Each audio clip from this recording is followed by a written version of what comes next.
Ассаляму алейкум! Добрый вечер, дорогие друзья! Вы на канале «Вкусная еда с Хадиджей». Сегодня вашему вниманию хочу предложить лучший рецепт приготовления пирожков. Вы можете их жарить как во фритюре, так и приготовить в духовке. Это рецепт моей свекрови. И готовить мы будем их с двойной начинкой. Итак, давайте начнем приготовление. Я всем желаю удачи на кухне. 350 мл теплого молока отправляем в миску. Будем сразу готовить тесто. Чтобы дрожжи лучше работали, добавляю 1 чайную ложку сахара и сюда же 8 грамм сухих дрожжей. Я в своих дрожжах уверена. Если вы не уверены в своих дрожжах, то на этом этапе нужно все хорошо смешать, накрыть крышкой и дать 15 минут под крышкой им постоять, чтобы образовалась шапочка. Если они поднимутся хорошо, значит ваши дрожжи хороши и можно продолжать готовить тесто. Если же они не поднимутся, вы уже остальные продукты не испортите. Все смешиваем. Сюда же добавляем 1 яйцо и желток и белок вместе. Сюда же добавляем без верха 1 чайную ложку соли, 2 столовые ложки либо кефира, либо йогурта натурального, либо сметаны. Если и того, и другого нет, можете просто 1 столовую ложку майонеза добавить. Все хорошо смешиваем. Отвесила 530 грамм муки. Всю ее сразу не добавляю. И муку обязательно просеиваем. Мука пшеничная высшего сорта. И сейчас все смешиваем. Сначала лопаткой, а потом буду руками. Сразу не торопитесь добавлять муку. Тесто, забитое мукой, не будут такие нежные пирожки, воздушные. Вы уже в самом процессе будете чувствовать, что вот муки нужно добавить. Я всегда пишу в инфобоксе, что вот плюс-минус мука. Мука может отличаться, яйца могут отличаться, поэтому деликатно добавляем, смотрим, как у вас будет уходить мука. Это, конечно, жидковато еще пока, поэтому немножко еще добавляем. Даже если у вас тесто будет прилипать, вот всю муку я сюда отправила, не торопитесь добавлять муку, еще раз говорю. Лучше добавить немного растительного масла. Растительное масло будем добавлять в конце, чтобы замес теста был лучше. И вот сейчас мы все выкладываем на стол. Немного поливаю оливкового масла на стол. И будем вымешивать минут 7-10. Добавляю немного растительного масла. И сюда выкладываю все тесто. Будем сейчас вымешивать его. Тесто вот так вот руками взбиваем. Оно сначала у нас сейчас будет делиться на такие пластинки, а потом начнет собираться тесто. Я еще грамм 30 добавила муки. И вот я думаю, что уже не нужно. Посмотрите, тесто волокнами. Видите? Немного на шпатель. И собираем тесто к середине. Завершаем замес. Подкручиваем.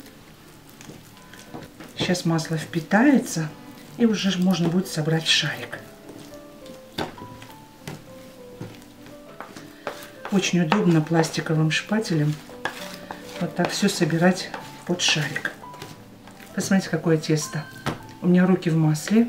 Тесто нежное-нежное, не забитое. Еще клейковина хорошо не раскрылась, но оно уже какое живое, посмотрите. Оно расстоится, прилипать к рукам не будет. Очень удобно будет с ним работать. И сейчас отправляем его в миску на расстойку. Немного емкость растительного масла. Смазываем. Подкручиваем тесто в шар. Посмотрите, какое тесто. Лицевую часть смачиваем. Вот оно немного прилипает. Это все нормально. Тесто на час-полтора на расстойку. В теплом месте накрываем крышкой.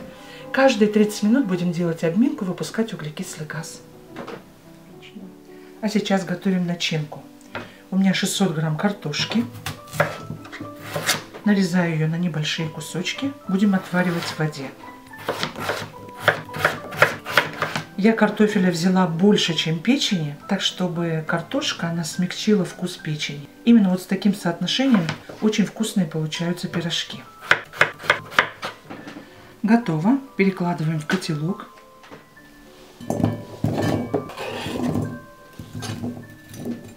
Заливаем холодной водой. И варим до готовности. Одну головку репчатого лука нарезаем кубиками.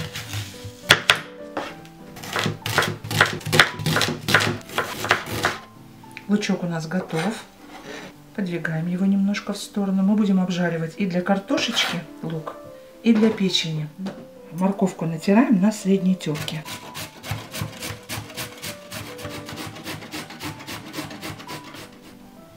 Готово. Итак, идем обжаривать и будем готовить дальше начинку. Подготовила говяжью печень. Здесь у меня 500 грамм. И сейчас я буду ее пропускать через мясорубку. И мы будем в виде фарша ее обжаривать с морковкой и лучком. Жарить я буду на топленом масле. Можно на растительном, можно на сливочном. Сначала лучок до золотистого цвета. И потом уже будем добавлять морковку, обжаривать. Нам нужно, чтобы лук слегка подрумянился. Не был коричневого цвета. Когда он нежно-золотистого цвета, он сладковатый. И в начинке очень хорошо звучит. А когда он уже коричневый, он горчит. Поэтому на огне ниже среднего постоянно помешиваем и доводим до золотистого цвета. Сюда же отправляем морковку. И сюда же сейчас добавим печень.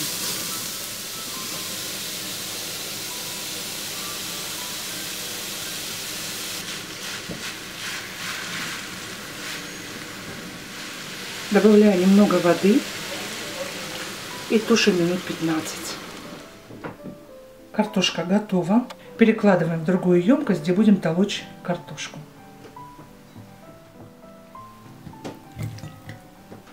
Грамм 50-60 добавляю масла.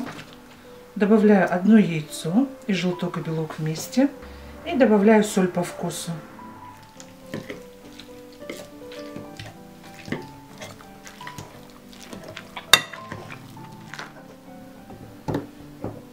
Посмотрите, у нас еще время не вышло, но как себя ведет уже тесто, какое оно красивое, посмотрите. Делаем обминку.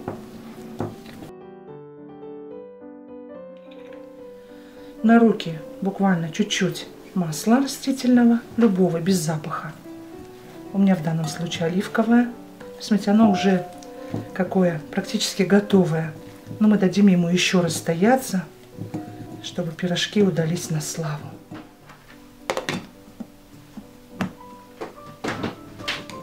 Пюре абсолютно однородное. Все, готово. Добавляем необходимые специи. Добавляю зиру, где-то пол чайной ложки. Добавляю пол чайной ложки черного молотого перца. И совсем немного свежего укропа нарежем. Добавляем все картошки. И все смешиваем хорошенько. А в печень в конце мы добавим обязательно немножко чесночок и кинзу. И будет просто шикарная, гармоничная масса, вкусная, аппетитная. Так, картошка у нас готова. И для печени тоже нарежем кинзу как можно мельче.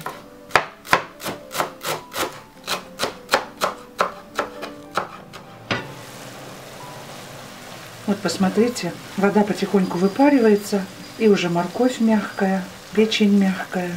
Вот так и должно быть, она вся вода выпарится. И сейчас добавляем любимые специи. Присаливаем по вкусу. Немного добавляю куркумы, совсем чуть-чуть. Добавляю кориандр, где-то 1 чайную ложку.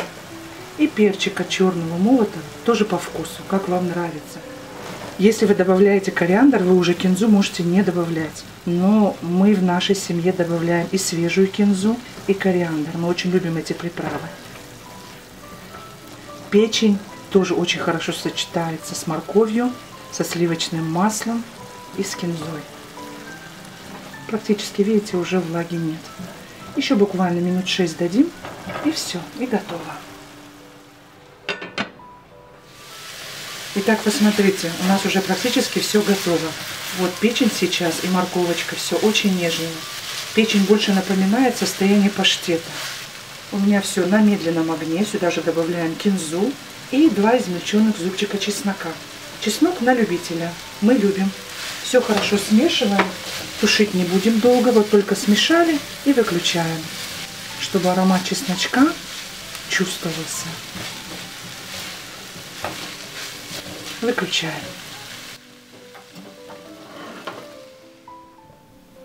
Тесто великолепно расстоялось. Смотрите, какое тесто.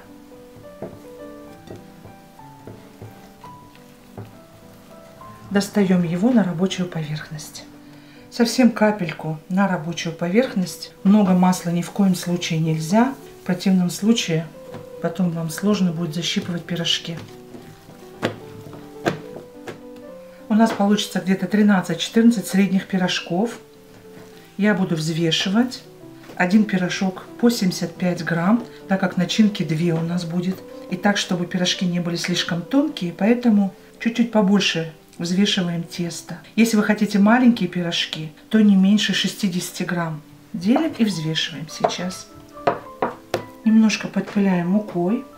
И сейчас будем скатывать в шарики. У меня получилось 13 кусочков по 80 грамм. Скатываем вот в такой ровный шарик. И на расстойку. Специальную доску тоже подпыляем мукой. Совсем чуть-чуть. Мы жарить будем во фритюре, поэтому нам излишняя мука абсолютно не нужна. И выкладываем заготовочки на эту доску. Немножко обваливаем в муке, потому что тесто чуть-чуть прилипает. Вот так.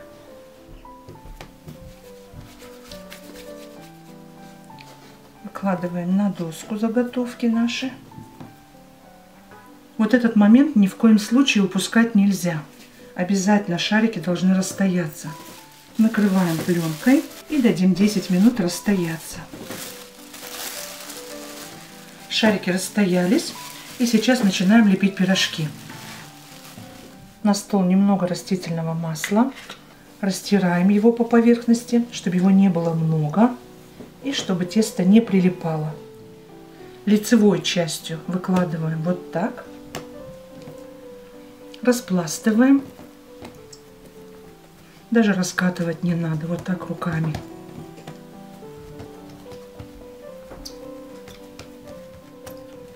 Слишком тонко нежелательно. Пирожки, когда слишком тоненькие и много начинки, не сбалансировано. Так, чтобы вот они вот такой толщины были. Сначала печеночную выкладываю начинку. Хорошую столовую ложечку. Как же она ароматно пахнет, я вам передать не могу.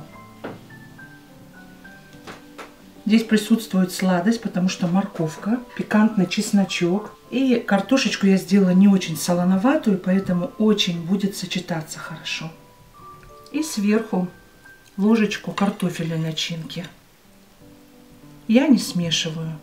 У меня так готовила моя свекровь. И пироги, и рулеты печеночные. И очень вкусно. Попробуйте, вам понравится. Очень важно, чтобы начинка не касалась краев. В противном случае швы будут расходиться.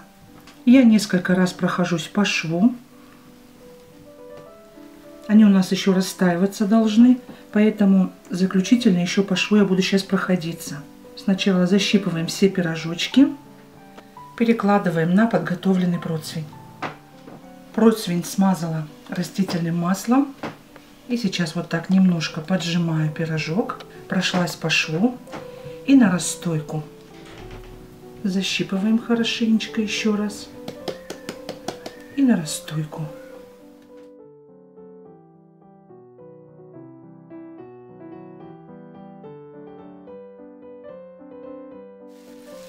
Накрываем пленкой. Этот шаг мы тоже не пропускаем. И дадим минут 10 расстояться. Вторую партию тоже разложила. И собираем пирожочки. Тесто немножко липнет. Ничего страшного. Можете пальчики чуть-чуть подпылить мукой. И все нормально. Тесто изумительное.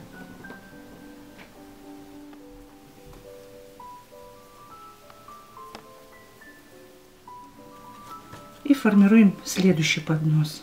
Вот так, чтобы не прилипало.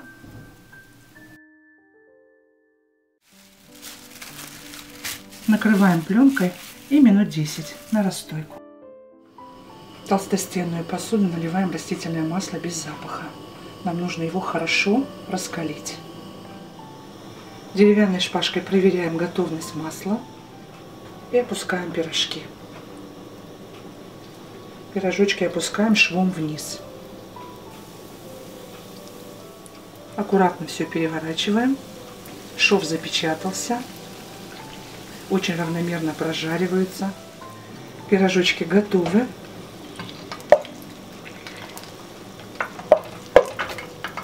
И сейчас отправляем на бумажное полотенце.